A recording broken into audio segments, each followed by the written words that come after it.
Kunting lakad-lakad lang po natin habang nag-circulate yung dugo natin, ito ay madaling matunaw. Okay, 100% po, soluble po siya.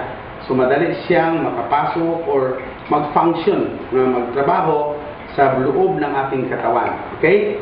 Ngayon naman po, nakita niyo yung dalawa. Ito po yung acidic vitamin C at ito naman po ating Cefadin is a non-acidic vitamin C po. Ngayon, para po natin ma-determina or malaman po natin, no? Para natin malaman kung ito po ba ay acidic or ito po ba ay alkaline, meron tayong tinatawag na alkaline tester, no? Usually po ito yung ginagamit pag-check sa mga swimming pools. Kung yung swimming pool ay acidic na po, kukuha siya ng isang basong tubig, galing sa swimming pool, at patakan po nito. Pag nag-yellow po yung tubig, ibig sabihin yan po ay acidic. Okay?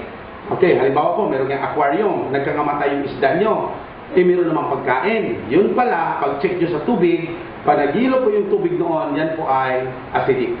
Okay? So ngayon po, yun ang gagawin natin para po malaman natin kung acidic ba talaga. Totoo bang acidic yung ascorbic acid na sinasampol natin kanina? Okay? Tingnan nyo po. Pag itong alkaline test na ipatak ko ito, nag-turn yellow po ito, ibig sabihin ito ay acidic po. Nakita nyo? Anong kulay po?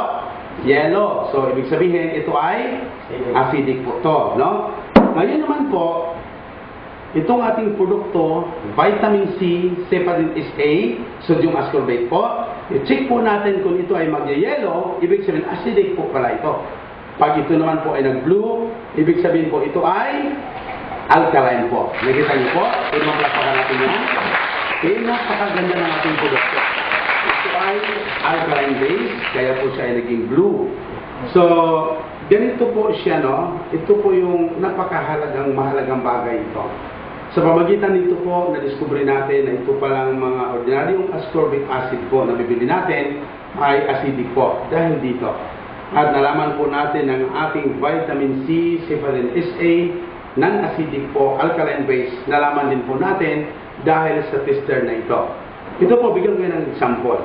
Ito po, mga common ito na bibili natin sa tindahan, mga maiinom po ito, soft drinks, no? Iti-check po natin ito. Paano malaman kung ito ay acidic po? Ganon din po ang gagawin natin. Para masabi natin na ito ay acidic or alkaline po ito, no? Meron tayong tester. Okay? Pag ito ay naging blue, ibig sabihin ito ay alkaline. Pag ito ay naging yellow, ibig sabihin ito ay acidic po. Kita nyo? So, nag-yellow po siya. Ibig sabihin po, karamihan ngayon sa naiinom natin sa mga tindahan ay mga acidic po yun. Hindi po siya masyadong maganda sa ating pangangatawan. May iba pa rin pong mga naiinom po natin. Mga ganito, mga energy drinks po, no? I-check din po natin kung ito ay acidic or alkaline, no? Nakatulong po itong alkaline tester para ma-determine kung yung mga ininom po natin ay acidic po ba or alkaline. Ganun din po. Pag ito ay lagyan ko ng alkaline tester, pag ito ay nag-blue, ito ay alkaline.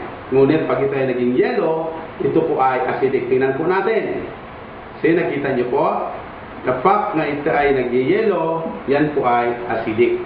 Ito po yung acidic vitamin C nang nilagyan po natin, nag-yellow po siya. Ngunit good news, nang pumasok ang ating produkto na vitamin C sodium ascorbate, non-acidic Cefadin is a, good news po, the more natin nilalagyan, the more siya nagbo-blue po. Pwede ba natin palakpakan? Ganun kasi hindi lang sa vitamin C, kundi ito ay alkaline base po. At the same time, ang ating capsule po, this is fiber, no? Vegetable Plus, grabe. Made in USA, Pfizer Corporation po. Napakaganda ang ating produkto. Okay? Ngayon naman po, i-check po natin yung tinatawag nating electrolytes, no? Yung kanyang level po ng kanyang enerhiya, no? Yung level of energy na pwede pong maitulong sa ating produkto po. Ngayon po, no? Yan, tingnan po natin to. So, ito po yung source, no? Ito yung pinanggalingan. O, galing yan sa planta mismo. Napakalakas niyan. Kaya malakas umikot yung ating metro. Tingnan nyo pong mabuti. I-off ko ito ha. I-off ko yan. At isang linya lang ang kunin natin doon sa outlet. At yung isang linya dito natin kukunin sa ordinary water, no? Wala siyang minerals, walang electrolytes, Okay, tingnan po natin kung meron bang sign of energy po. So wala, no? Kita nyo po, ordinary water. So wala ka nakitang sign of energy, wala siyang electrolytes or mineral or ions, no? Now, tingnan po natin yung tinatawag nating acidic vitamin C, yung in-explain ko kanina, no? Tingnan po natin kung meron ba siyang maitulong or maibigay na energy or electrolytes po. Tingnan natin. Oh, meron po ba? Nakita niyo po, the sign of energy. Ngunit kung tingnan niyo po, minimal, no? Bakit po? Kaya, hindi po kasi ito 100%. Meron po siyang mga binders, residue. So, kunti lang po ang kanyang tinatawag na electrolytes, no? Ngayon, ito pong ginawa natin, comparison man lang po. Kayo na lang po maghusga kung ano kaganda ng ating produkto. Ito ang ating vitamin C, non-acidic, natural, alkaline base. Cephalin is A. Tingnan niyo po kung ano kalakas ang enerhiya na pwede niya ibigay. Okay? Amazing po ito, no? Tingnan niyo pong mabuti. Ganun po katindi, ganun po kalakas ang enerhiya na pwedeng ibigay sa ating produkto. Grabe po ba? Meron ba tayong magandang produkto? Yes! Swerte po natin, no? So, nakita niyo po, no? Napakagandang produkto natin. So, i-check po natin ngayon yung halimbawa po, no? Bombarded tayo ng trabaho. Lalo na sa mga nanay, grabe, naglalaba, nagluluto, naghati pa na sa school. Pagbalik, hinihingal na po, no? Tingnan natin. Okay. So, pag ito ang klaseng vitamin C, no? Yung mga ordinary vitamin C po, napakahina po ng ganyang enerhiya, no? Nakita niyo naman. Okay? Na ngayon po, pag tingnan po natin itong walang iniinom, no? Ibig sabihin, wala din po siyang naibigay na enerhiya po. Ngunit, nang ikaw ay uminom ng ating vitamin C, Cephalin is A, super energy booster. Nagkakaroon po. Okay? Now, ikumpara natin. No? Halimbawa po, nag-overload si ma'am. Okay? Kanina, naglalaba lang, nagluluto. Dagdagan natin ang load. Okay? Dagdagan natin siya. Ito nakaload, no? Dagdagan natin ang power. Ngayon, nag-overload ka ng trabaho. Kunwari, marami kang ginagawa sa bahay. Ngunit, ang vitamin C ginamit mo, ordinaryo lang. See? Nanghina na po. Nakita nyo? Nanghina na po siya. Halos hindi niya kaya niya at hindi po niya kayang paandarin itong electric fan. Ito yung sample ng dagdag na trabaho po. Ibig sabihin, hinihingal na si ma'am. Lalo na po, pag wala kang iniinom, you see? Pero alam niyo po, kahit marami kang ginagawa, kahit marami kang trabaho, naglaba, nagluto, nagwalis, hatid ka pa ng anak sa school, pag ang ininom mo ay ang ating vitamin C,